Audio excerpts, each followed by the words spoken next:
You're listening to Carbon Removal Newsroom, a weekly show about current events in the world of carbon removal, from technology and innovation to policymaking and job growth. Brought to you by Nori, the carbon removal marketplace.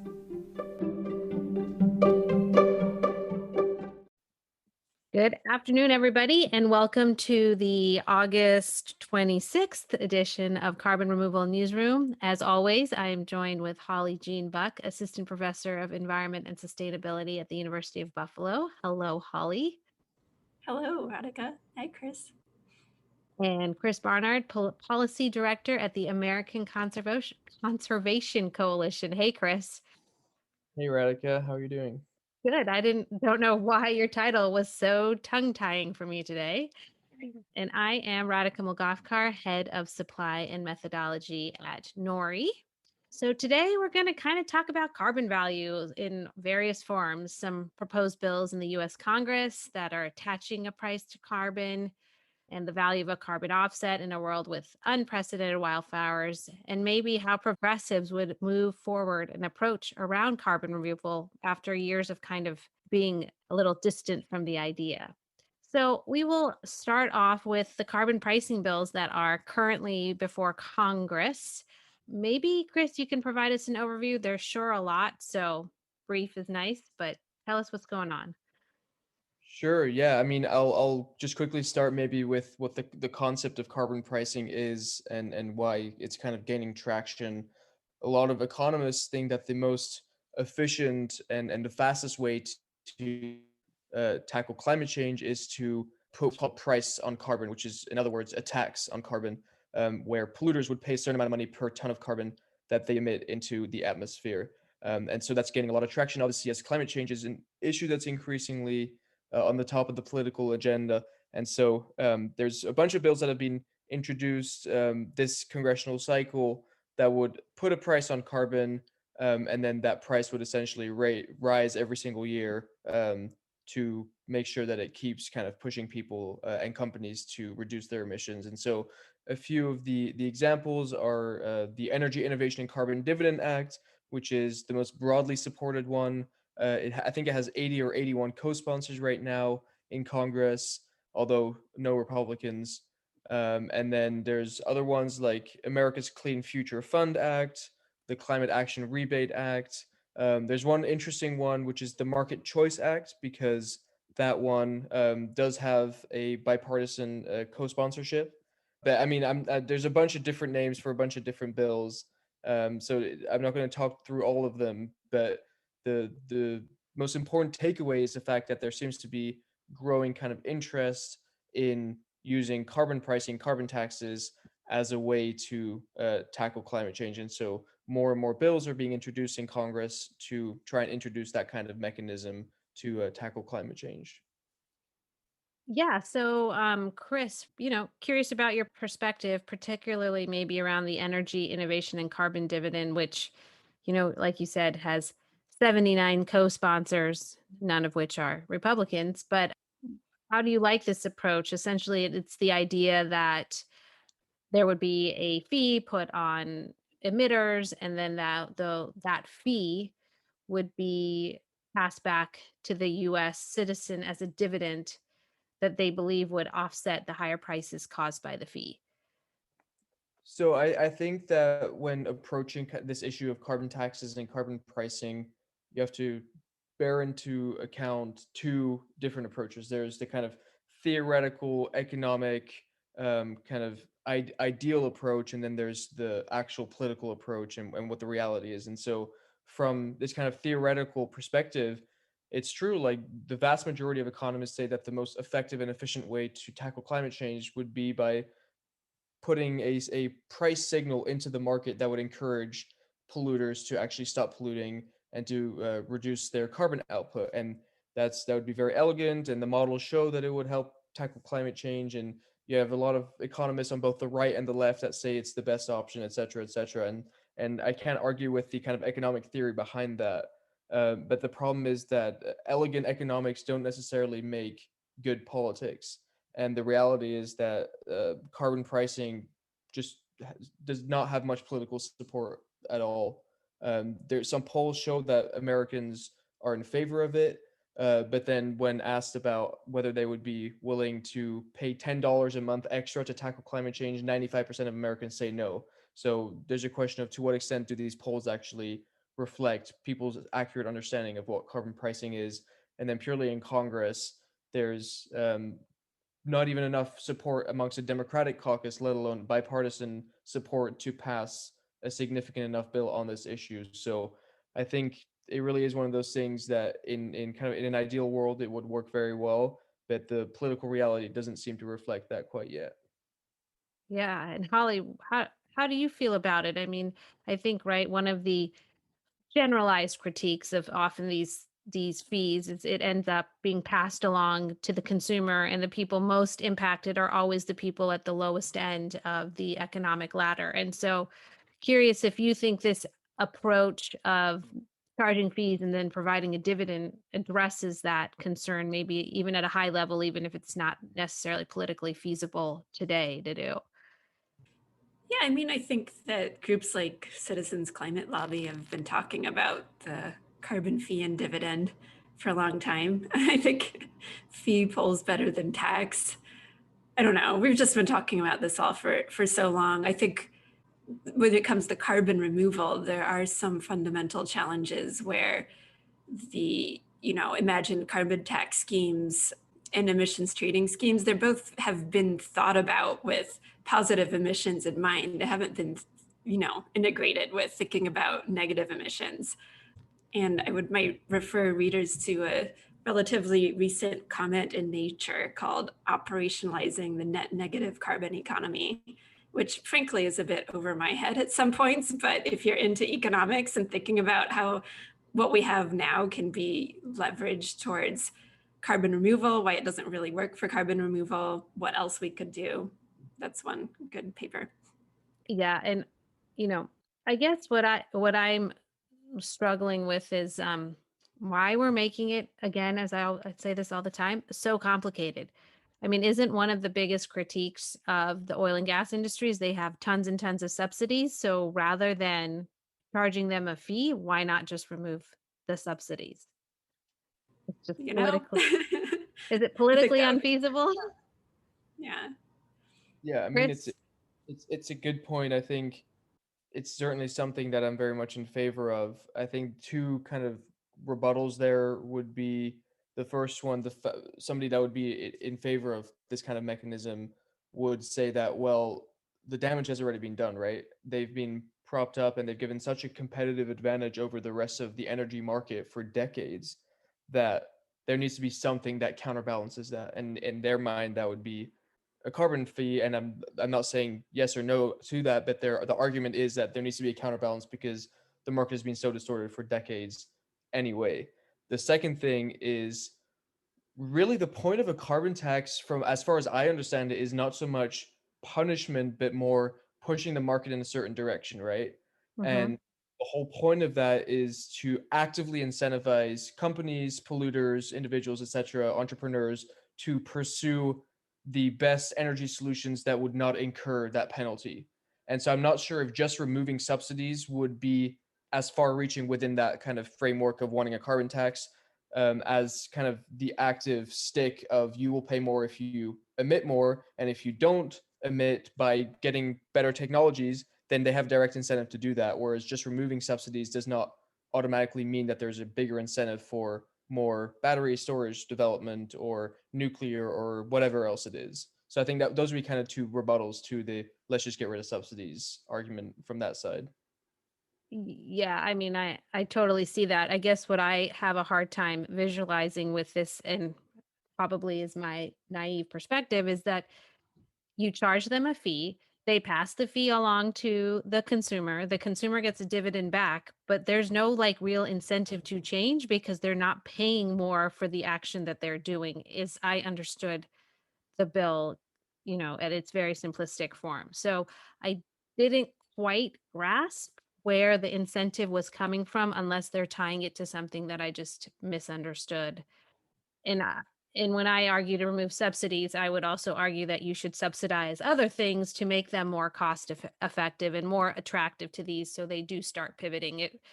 I agree with you, Chris. Just removing the subsidy certainly is not enough as incentive to reverse the many, many decades and centuries of us incentivizing these carbon polluters.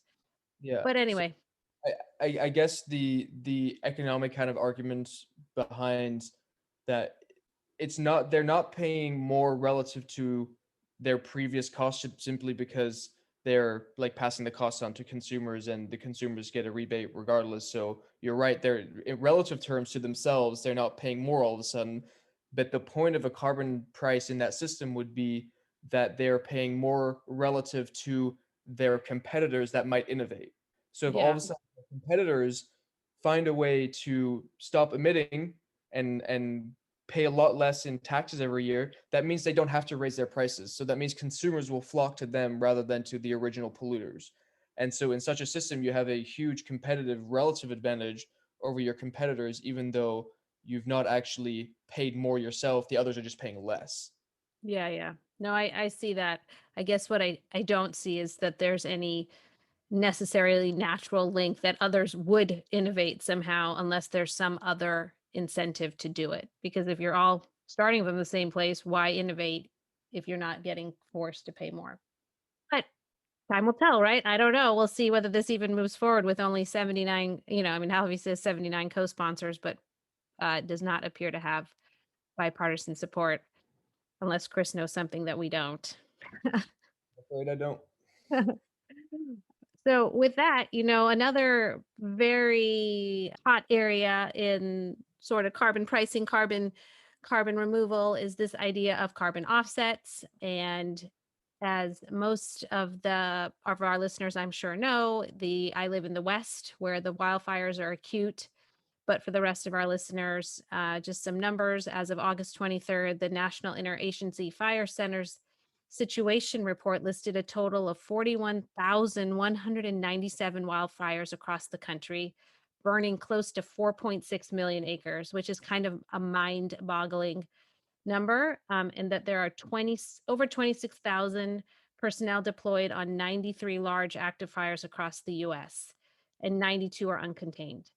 So, and to date, almost just over 40,000 fires have burned 5.19 million acres. And why is this all relevant to this conversation? Because what many companies use are forest carbon offsets to deal with their carbon footprint. So, Chris, can you kind of give us an idea of what a forest carbon offset is and what's going on in that world?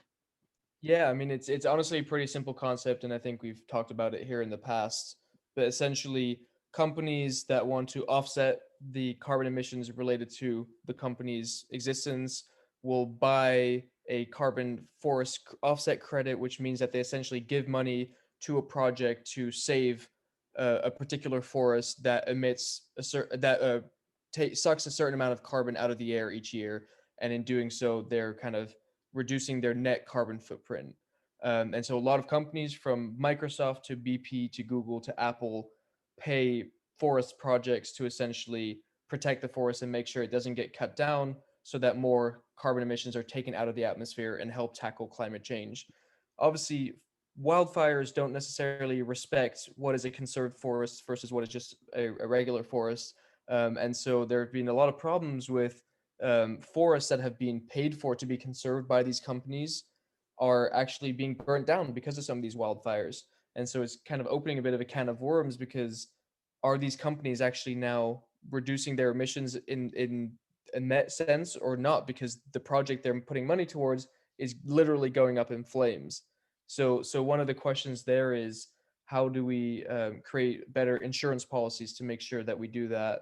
And also, just it ties into a broader question of how do wildfires fit into the fight against climate change?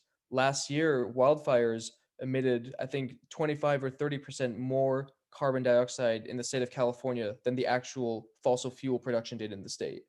So wildfires are actually contributing pretty significantly to climate change, and we're not doing all that much about it quite yet. So I think it just opens up a very interesting reverse kind of topic about carbon removal, because you'd be preventing carbon removal by stopping wildfires. So I think it's just a very topical issue for us to kind of think about and discuss in the kind of space of carbon removal and stopping carbon from actually being emitted.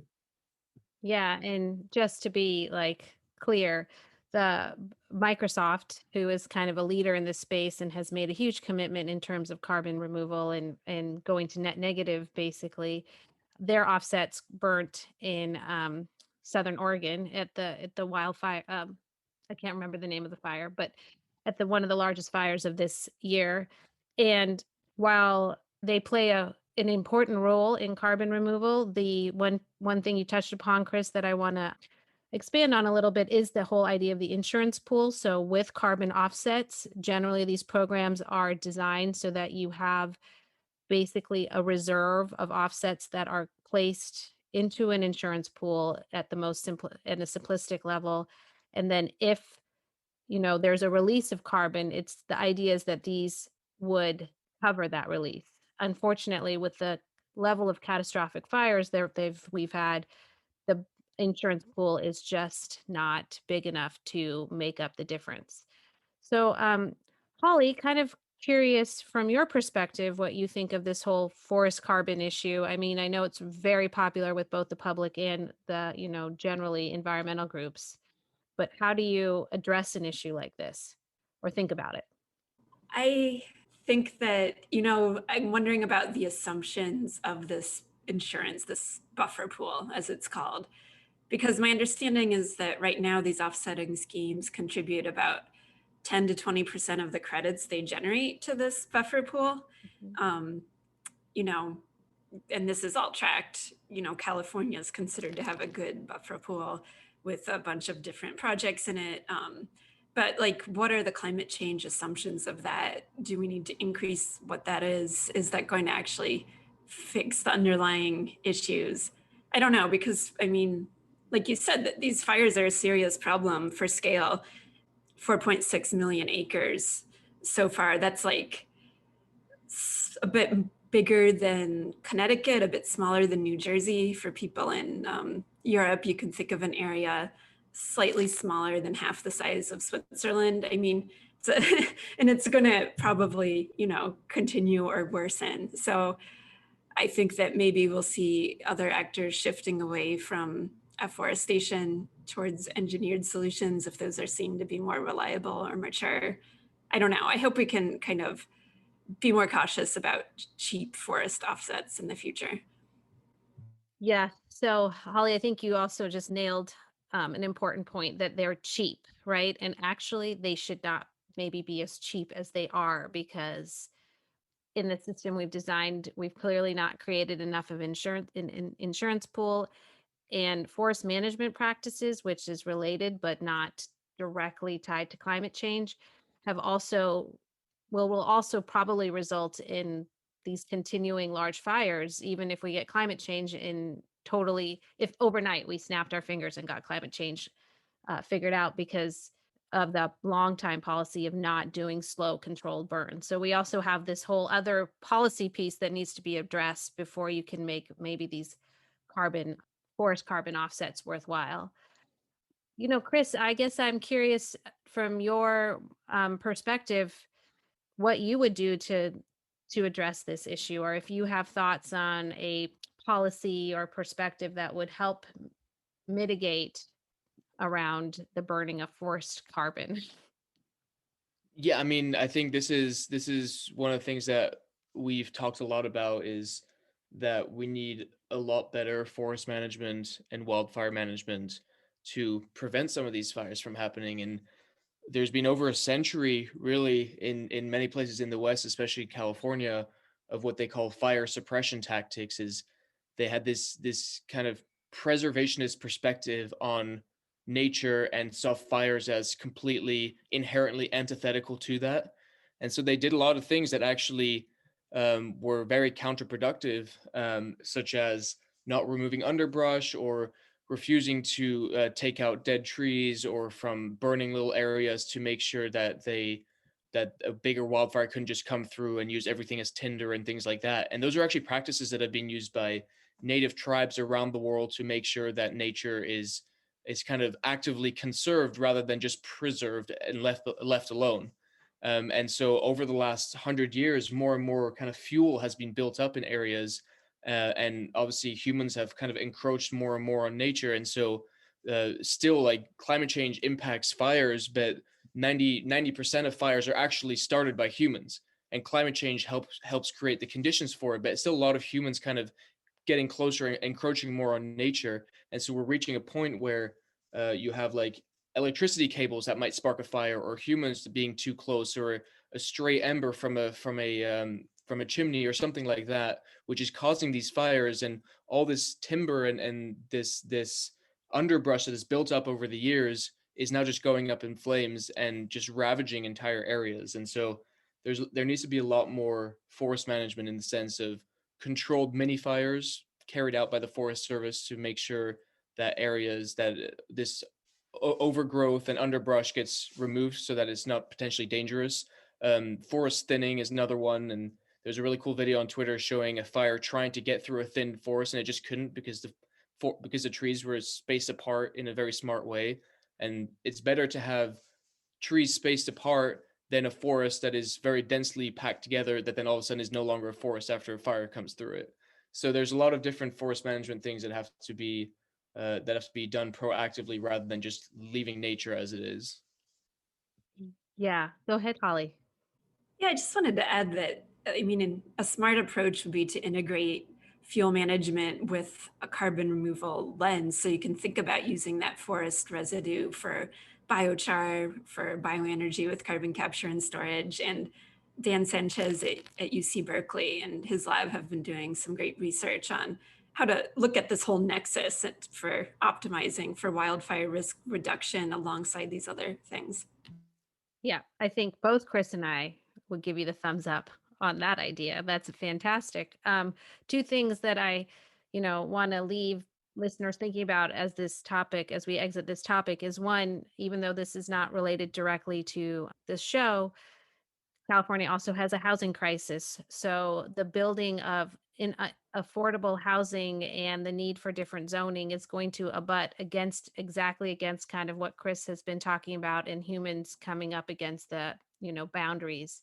So California really has a lot of interesting policy questions to answer and has an opportunity to be a real leader in the space, I think. And the other thing I would say is, my concern is that as these forests burn and companies like Microsoft lose the value of their offsets, that it will, ripple out to nature-based solutions of all sorts. And so to the extent that labs like the one you just mentioned, Holly, and other groups can figure out efficient solutions to dealing with this, I think it's in all of our best interests, because I don't want the nature-based solutions to get forgotten or panned just because they didn't work perfectly as originally designed, and that they get better over time and we figure these things out.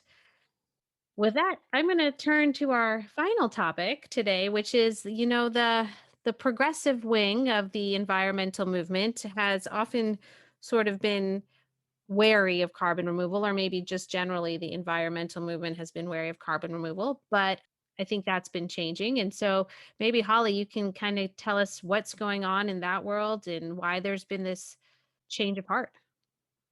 Well, it might be too soon to say there's a change of heart, but I would say that there's a robust discussion. I mean, on one hand, some of the critique is louder than ever, but on the other hand, some groups are thinking about, what a progressive version of carbon removal would look like. And to that end, the think tank Data for Progress released a series of reports recently, including guiding principles for a progressive carbon removal platform, kind of federal policy suggestions, and also some polling showing support and interest for carbon removal.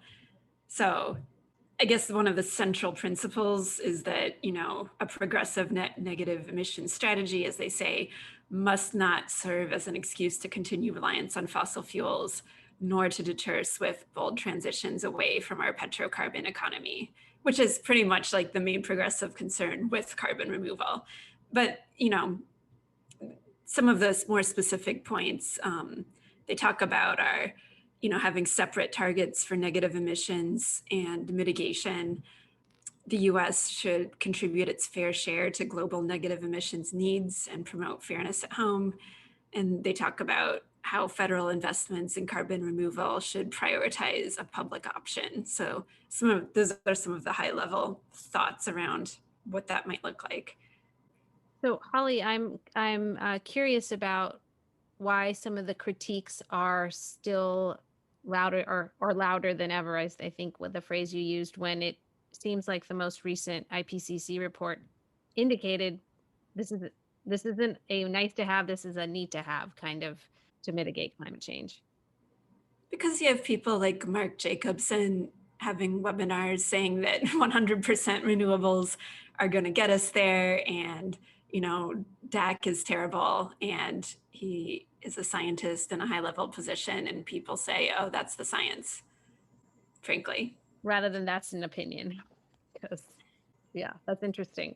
So Chris, I was curious what you thought of this progressive proposal. I mean, when I read it, I thought it was pretty pragmatic, pretty, seemed pretty in line with most of the stuff we talk about, but curious if you had different thoughts or a critique of your own.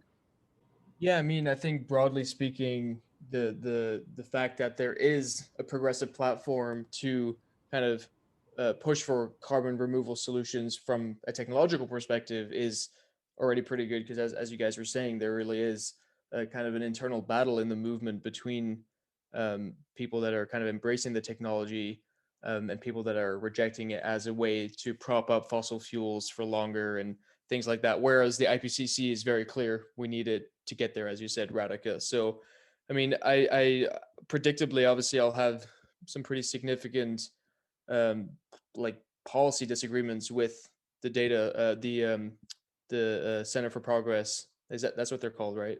Data for Progress. Data for Progress. Data for Progress. And so obviously I'll have some disagreements from a political perspective and how to get there, and kind of what the incentives should be for the private sector versus kind of just direct investment. But broadly speaking, I do think that the idea of investing more in innovation through the national labs and R&D through the Department of Energy is a good idea.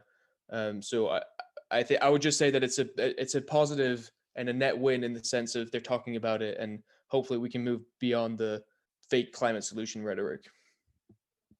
Holly, how has this report been received within the rest of the community? Is it sparking debate? Is it causing people to rethink their positions? Or is it too soon to tell? I think it's too soon to tell. I mean, there have been a few discussions. Alexander Kaufman at Huffington Post wrote a piece, discussing it. But we'll see what the eventual impact is. I hope people take the argument seriously. And, I'm just curious, like, now that this report is written, who will, do you think, carry the ball to start implementing some of these policy ideas? And maybe you can touch briefly on a couple of the main policy ideas that they had in this report.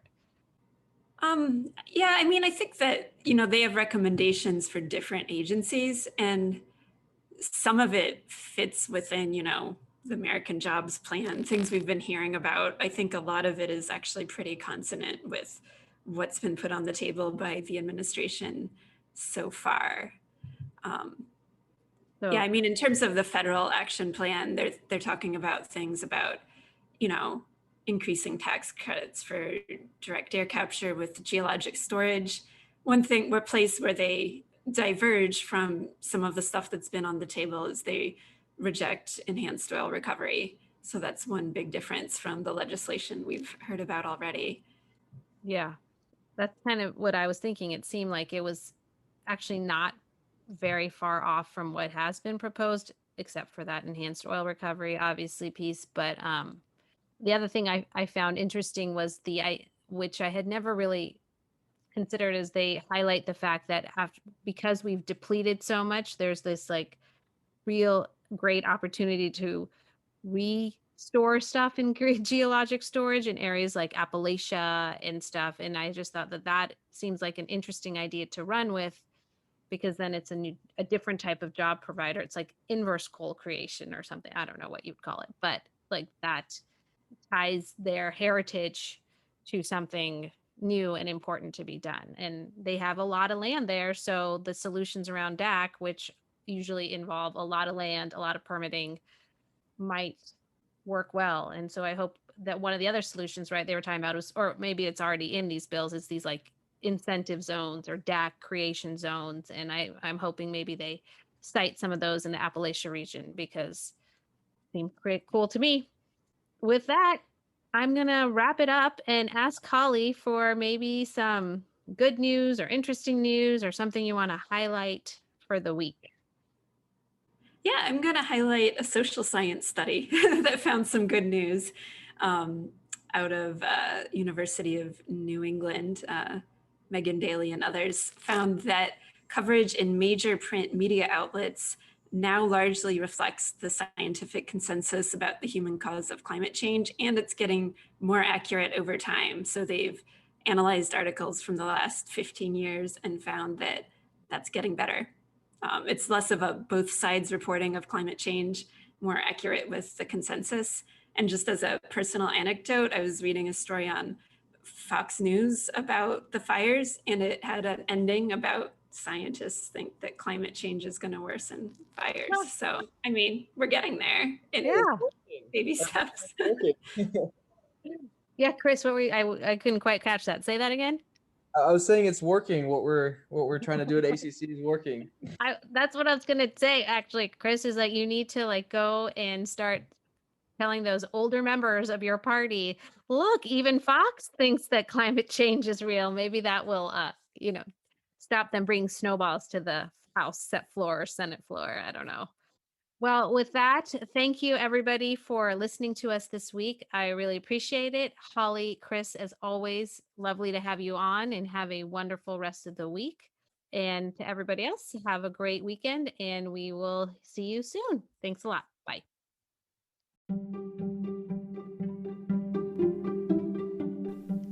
Thanks so much for listening to Carbon Removal Newsroom. If you like the show, the best way you can help us is by giving us a great rating and review in Apple Podcasts, following the show on Spotify, and by sharing the show on social media.